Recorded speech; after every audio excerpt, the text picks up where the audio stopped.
Welcome back to episode 2 of the Huddle over this winter break. Again, we are taking it from home. You see, I have Jeremiah Skillman with me today. Don't know where he is in the black void, but he is in the holiday spirit. So let's just get started, Jeremiah. I know you went to the NBA Cup over the break. You know, how fun was that for you? What kind of experience did you have going? Man, it was great. It was fun. I got the privilege to watch the Spurs and OKC game, as well as the Magic versus the Knicks game, the semifinal game. Those were amazing games. Just watching Wimby was a different type of animal game. Wimbyama versus Chet was just so fun to watch. The atmosphere was crazy. Um, I mean, we got to we got to watch two great bigs in the league now, and how Yeah. the league's transforming now. But also, Wimby was on minute restriction, so we didn't get as much of him. But when he came in, he gave that spark for the Spurs that they really needed, which gave them that win. And then, which led to the championship of the Knicks versus Spurs that I actually went to as well. And that game was electric. That game was so fun to watch. Yeah. I got to watch players. I got to watch two great teams. The Knicks, who have a great squad in general. Their first five is just crazy to hear. OG, Cat, Josh Hart, Michael Bridges, and Jalen Brunson. Of course, he's a dog. But their players off the bench is really what stepped up and won them that game in the NBA Cup championship. And then Wimby, he wasn't feeling his best and wasn't doing his best while still on minute restrictions as well, um, which also had the Spurs they played good as a whole. They played better without him this game Mm-hmm. actually though.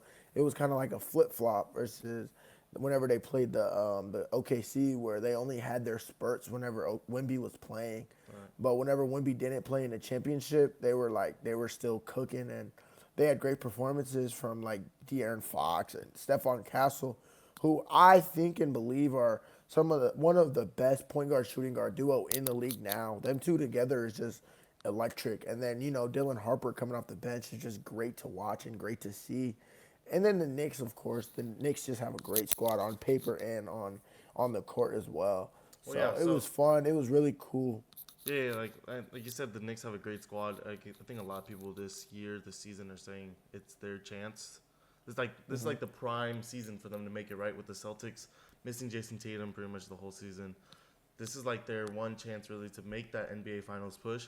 Do you really see that? And then on the flip side of that, or on the same note, after they won this NBA Cup championship, they said they're not going to raise a banner, which the last two teams who won, the Lakers and the Bucks, both did raise a Yeah. banner for this cup. They're saying we're not going to raise Yeah. one because their goals are focused on that final. So do you think this is really the year where they have that chance and they might be able to do it?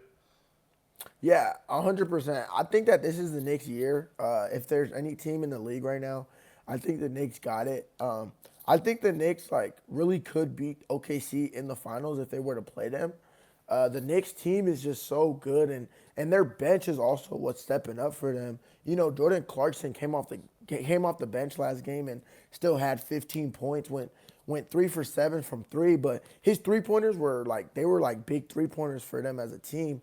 And then they got Mitchell Robinson, who came off, and he only had 4 points, but his what he produced for the team and helping them stop Wemby and helping them stop Luke Cornett in the center position just gave more room for Cat to work. So they just play better as a squad, and their team in general is just really good. Yeah, and Brunson called it a stepping stone for their push to the NBA Finals. They said I think a lot of players now have come to appreciate the NBA Cup and consider it something worthy to win. Especially because they get that money, and we saw that Cat donated it to his foundation, so that's great. Yeah, But that was really cool. yeah, Man. right. So it's a cool thing to have in the middle of the season. I know there's a lot of people who hate on it, but I think it's a fun thing to have and just extra competitiveness. But yeah, he called it a stepping stone. So to me, it looks like they're definitely focused on that finals push. I mean, the Knicks fans have been waiting for it for a long time, right? Yeah, well, I mean, we saw Spike Lee. He was super excited when he was there. When I was there, and I watched Spike. There's videos of him acting like a proud father down there on the court, just Oh taking yeah, videos of them he's been winning part of that that. franchise for so But long. Yeah. exactly, but also I got the chance to talk to some of these players after the game in the press conference, and they're just they're a team who they were proud and somewhat celebrated this win, but they didn't take it full into account as they were just ready to go back into the season and keep playing. And Yeah. then, Jalen Brunson didn't stop as of yesterday, the 17th, he actually had a game winner, and he just hasn't stopped. And all season long, he's been doing that. Jalen Brunson's been averaging, he doesn't look like he's scoring, but he's still getting 30, 35 plus a game versus last year when we saw that from Shea.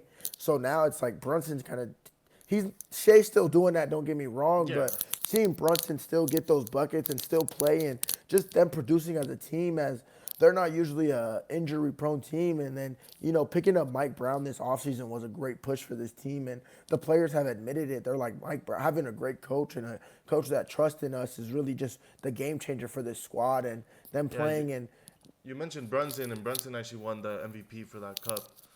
yeah. And then you mentioned Shea. So Shea and the Thunder right now are going an insane run, a historical run. They're really trying to beat the Golden State Warriors. What was that, 2016 Golden State Warriors? 17? Yeah. Yeah, Yeah. so- I mean, So they're trying to make it in the history books. You think they have a shot at doing that? I mean, as of right now, they're on good pace. Seems like. yeah, 100%. They're definitely like on pace. They're definitely like on the road to getting there and doing that and getting it done. But I mean, I feel like the thing with that team is whenever we watch them is, it looked like Chet wasn't really playing. I don't know. I haven't watched much of OKC this year, but Right. I mean, like Chet hasn't played to his max potential this season.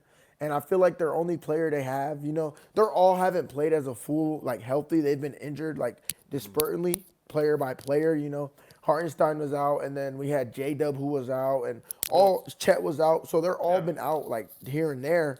And But then whenever they finally still play, have a 25-2 record as of right now. Yeah. So like that Spurs loss that you saw, that was only their second loss of the season. So Yeah, exactly. So you're saying all these flaws, and somehow they're still winning these games.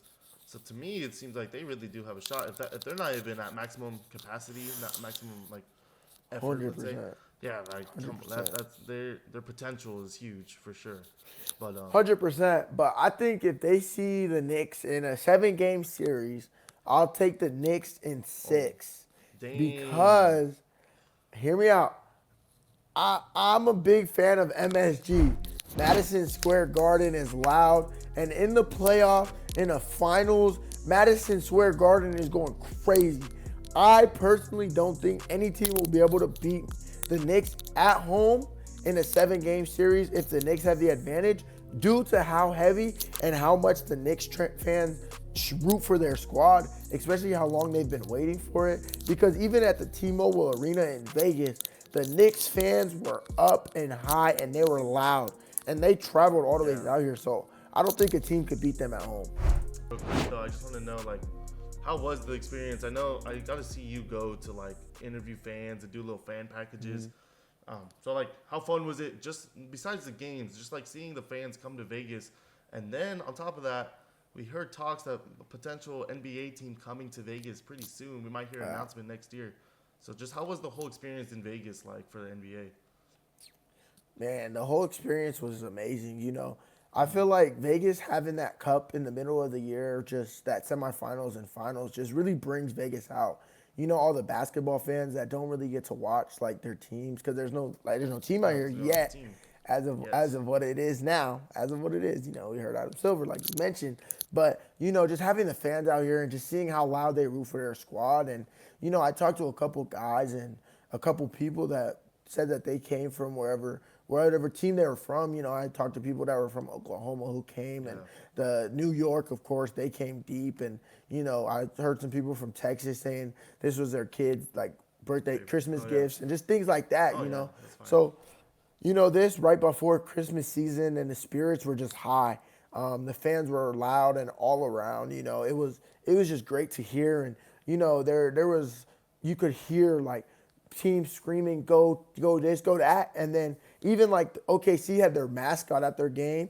The Spurs had their mascot as well. He was running around doing cannon shots with the t-shirts, and the NBA really did a good job with just keeping the fans engaged and involved. As there was even a Creator Cup event, and I saw someone got to interview Jester. I don't think it was one of our guys at Rebel Report, but It's just like Yeah, Jesser, I actually got to interview Jesser. Oh yeah, you did. So like, Yeah, I just didn't post it yet, but I did interview oh, Jesser and LSK. oh, nice. And some other guys, but it was just cool. The creators are really like somewhat of a next generation kind of for like helping promote these teams. Yeah. So I feel like that was cool to have them around and just keep them Well, involved, which really brought more fans out Vegas too. or basketball is huge in Vegas right now. It's like, Yeah. it's such I think definitely it would be great if we had an NBA team. There's so many fans here with different NBA teams, and like you said, they don't really get to go see their teams because they're not here. They don't come here and play. Exactly. And Yeah. we already seen the success of the Aces in Vegas. It's only a couple more years until we get an NBA team to match with them. And No, my exactly. prediction, what I think is gonna happen for sure, is once LeBron retires, LeBron's gonna buy a team. He's gonna be an owner of a team, and he's gonna own the Vegas team for sure. It's like 90% in my mind that's what's gonna happen exactly. Yeah. But I'm excited with for that. sure to have basketball and NBA here in Vegas. Like I said, we already have the WNBA, and it's great. I've gone to a few of those games, and it's electric. So to have an NBA team here would just be. We've seen the success of the NBA Cup here. It makes no sense, especially and there's like. a lot of fans. Yeah, well, we've seen Summer League as well. We've seen how big Summer League is out here, and we just see how like these fans and it really helps the young generation just stay connected with basketball. Yeah. With coming and watch those rookies, and then coming and watch championship contender teams. That's one thing about the NBA Cup and the Summer League, as the fans get to watch either upcoming rising stars, or they get to come and watch potential playoff and championship run teams. Yeah. You know what I mean? Versus teams like.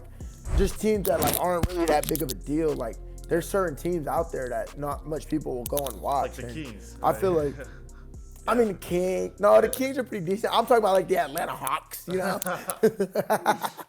But man. teams like that. Crazy. So Yeah, no. he's yeah. injured. But It teams is like definitely good for the sport of basketball in Vegas to have quality here. I mean, like I said, the Aces are winning. Then you have the NBA Cup, which are good teams. And it's kind of funny to think about that because Vegas, I think, like, if you think about Vegas' original sport, it was basketball. If you think about the Rebels, right? Like in the '90s, winning, they were a top team, and now they haven't really lived up to that in a long, long time. So to bring back championship basketball would be a great thing. And honestly, I'm willing to say within 5 years, or for sure 10, within 5 years we'll have an NBA team.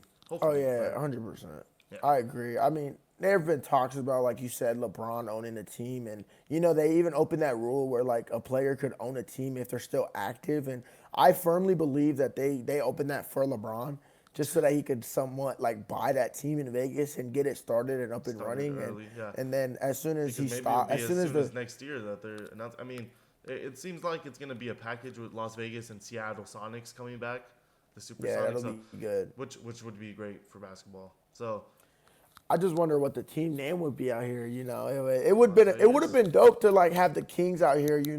Because it would have been Kings and Aces. That would have been dope.